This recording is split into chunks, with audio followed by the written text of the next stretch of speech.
Sarà un'inchiesta complessa e dai tempi lunghi. Saranno incaricati tecnici dalla comprovata esperienza, mette in chiaro il procuratore capo Bruno Cherchi di fronte ai cronisti arrivati da mezza Italia per far luce sulla strage delle 21 vittime di martedì sera.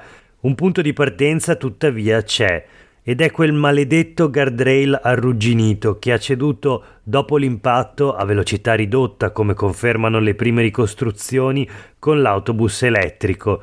Su quel tratto di lamiera, da martedì sotto sequestro, si inizierà con la delicata ricostruzione della dinamica dell'incidente. Disporremo una consulenza tecnica sul guardrail, conferma Bruno Cherchi, procuratore capo di Venezia.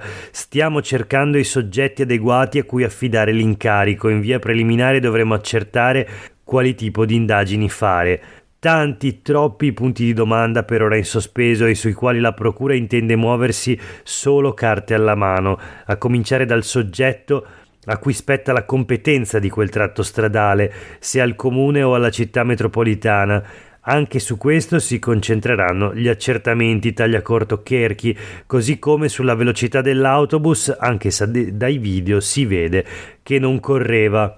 E poi ancora gli ultimi lavori svolti all'infrastruttura, i monitoraggi, le eventuali segnalazioni. Insomma, ci sarà da capire se l'incidente di martedì poteva essere evitato o se invece è il frutto di una drammatica coincidenza. Altro aspetto rilevante riguarda il pezzo di guardrail mancante, ampio qualche metro, dove si sarebbe infilato il bus prima di cadere. Additato tra i possibili fattori dell'incidente, anche su questo aspetto la procura si muove con i piedi di piombo. Non possiamo confermare per ora che l'autobus sia caduto a causa di quel tratto mancante e per questo motivo nomineremo dei consulenti. Smentite le ennesime arrivano a proposito dell'incendio che sarebbe scoppiato all'interno dell'autobus prima della sua caduta nel vuoto. Per la procura non ci sono elementi che lo provino. Questo è Sveglia Veneto, il primo podcast dedicato all'informazione vista da Nord-Est. Io sono Jack Calcetto, oggi è venerdì 6 ottobre 2023. La prima notizia del giorno riguarda la perizia sul guardrail che è stata disposta dalla Procura di Venezia, che in realtà deve ancora nominare dei consulenti di comprovata esperienza. Lo leggiamo sui quotidiani del gruppo Gedi. Nell'articolo di Eugenio Pendolini abbiamo letto le prime colonne. Inchiesta ancora a carico di ignoti da parte della Procura di Venezia. Il procuratore Cherchi ha fatto il punto sull'indagine condotta dalla Procura, la tragedia di Mestre, questo il titolo, e oggi si parla ancora su tutti i quotidiani locali quasi esclusivamente della strage di Marghera.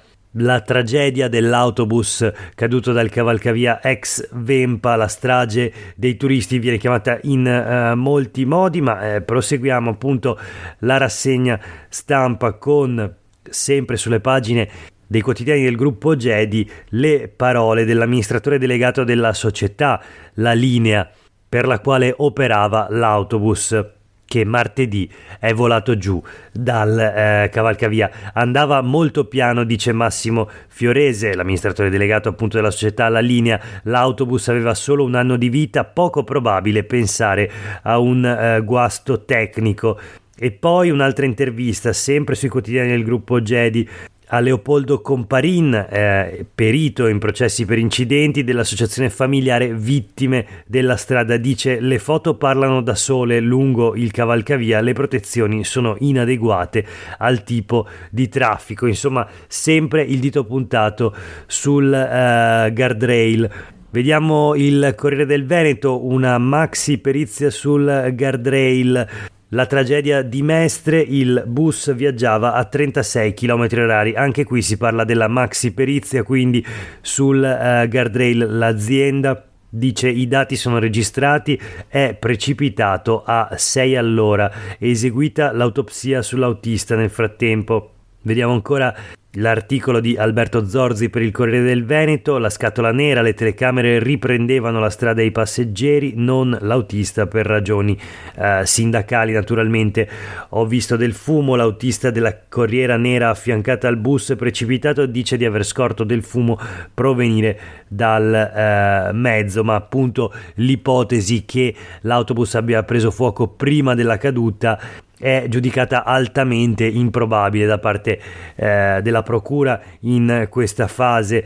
Ancora sempre sul tema delle barriere del guardrail, che in questo momento sono al centro dell'attenzione, c'è una dichiarazione dell'assessora regionale ai trasporti del Veneto, la Elisa De Berti, vicepresidente peraltro della giunta Zaia. Dice: barriere vecchie ma insostituibili, dovremmo chiudere tutto, non esiste un piano di ammodernamento, mancano i fondi, sono pericolosi questi guardrail ma a norma. Questo in sintesi quello che ha spiegato la vicepresidente con delega alle infrastrutture Elisa De Berti al Corriere del Veneto, e questo è il titolo dell'articolo a pagina 3 di Gloria Bertasi sulle strade del Veneto. Manutenzione straordinaria è classificata così quella delle barriere, e in quanto tale si procede raramente e solo in casi specifici.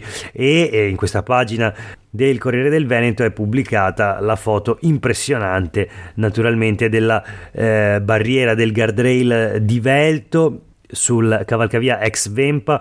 Il cavalcavia della tragedia, scrive il Corriere del Veneto, il punto dove il bus navetta è precipitato con a bordo 36 turisti diretti al campeggio U di Marghera dopo una giornata a Venezia, e la foto dove compaiono dei fiori che sono stati evidentemente lasciati lì su quella barriera, un guardrail completamente arrugginito di colore marrone e soprattutto davvero esile nella sua struttura. Andiamo sulle pagine del Gazzettino di oggi. La banchina ha ceduto sotto il peso del pullman, poi la caduta nel vuoto, una sbandata a destra ha portato la ruota del mezzo oltre il cordolo, all'altezza del varco nel guardrail un avvallamento ha sbilanciato il bus. Questa la ricostruzione della strage di Marghera. Sulle pagine del Gazzettino i rilievi hanno evidenziato il salto sul marciapiede dopo che la fiancata ha toccato la barriera per 27 volte. Il pavimento che copre i sottoservizi si è sfondato facendo inclinare la navetta. La ricostruzione tecnica lascia aperto il quesito sul motivo per il quale l'autista ha deviato la traiettoria. La parte posteriore del veicolo si è alzata facendolo ruotare in volo fino a rovesciarsi per poi schiantarsi. Questa la ricostruzione appunto per il momento sulle pagine del Gazzettino. Voltiamo pagina, andiamo avanti. La strage di Marghera, sempre il racconto dell'uomo che era alla guida del pullman che fermo al semaforo attendeva di poter svoltare a sinistra. La descrizione quindi di quei momenti drammatici. L'autista testimone: il bus si è alzato davanti a me, parla il conducente del mezzo fermo al semaforo che è stato superato dalla navetta, mi è passato di lato alla velocità giusta per quel tratto, poi l'ho visto precipitare, teneva la sua traiettoria, mi pare avesse un'andatura costante. Sul suo lato sinistro ho visto del fumo, dopo il disastro sono rimasto fermo, non ho neanche aperto le porte perché avevo persone a bordo. E poi su la stessa pagina del Gazzettino c'è un'altra dichiarazione, una dichiarazione che farà sicuramente discutere, quella dell'assessore comunale ai trasporti Renato Boraso.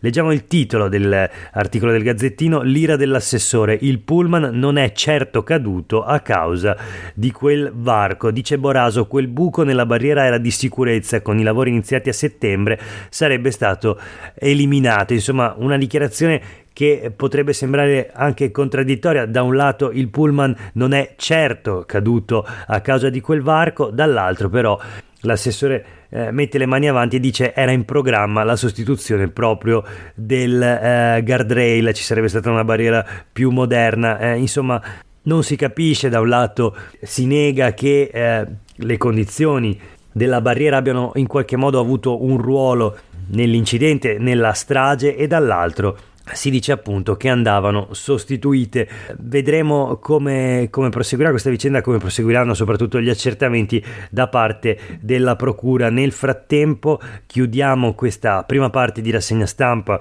sulla tragedia di Mestre con un'altra notizia che riguarda le vittime fuggiti dalle bombe, morti a Venezia. La storia triste di due famiglie ucraine, la disperazione dell'unico rimasto a casa: ho perso figlia e suoceri, dice.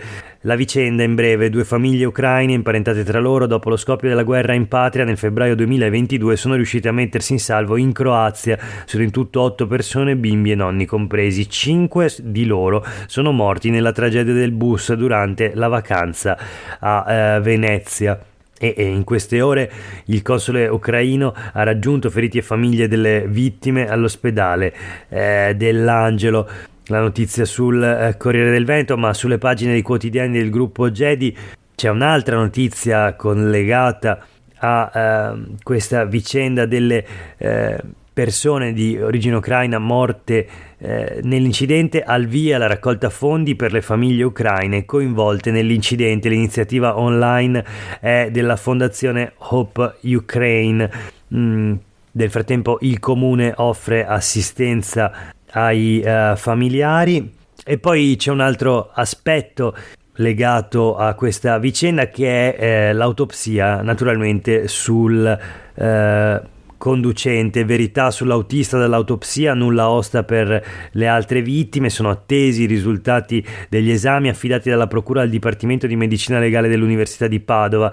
Nessun accertamento invece è disposto sui 20 passeggeri deceduti e c'è grande attesa anche per un'altra questione di cui parla il Corriere del Veneto: a rischio i risarcimenti per le vittime, l'assicurazione potrebbe non pagare. Se l'ipotesi del malore dell'autista fosse confermata si aprirebbe una dura battaglia legale.